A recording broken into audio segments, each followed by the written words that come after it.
Okay, I feel like at this point, everyone understands and see the ways in which the US and Israel are locked in towards genocide, death, imperialism, and colonialism.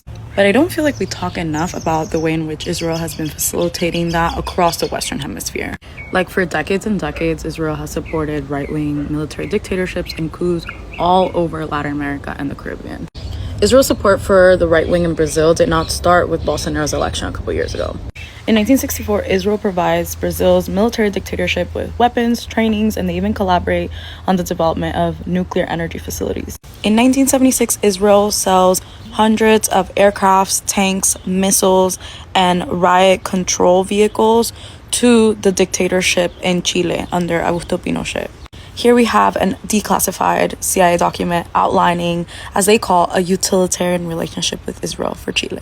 During Guatemala's military dictatorship, which was responsible for the death of hundreds of thousands of Guatemalans and specifically targeting the indigenous Mayan people, Israel was the largest or one of the largest military suppliers for that military regime. So many of the death squads that were responsible for all of this killing were actually doing so with Israeli-made Uzi submachine guns.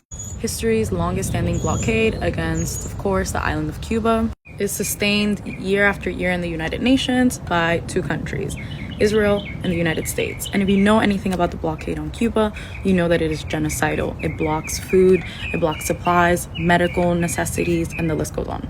If you know anything about Haitian history, you know who these two are, the Duvaliers, Papa Doc and Baby Doc, responsible for so much horror and terror in Haiti, who of course received so many weapons from Israel. And of course, it's no surprise that these weapons have now ended up in the infamous gangs that the Western media is so obsessed with reporting about. It feels quite literally impossible to qualify or quantify the millions and millions and millions of people across the world who have been directly impacted by Israel's horror and terror. Palestinians have already been telling the whole world that every single one of us has so much at stake in the defeat and the collapse of the Israeli Zionist regime and machine.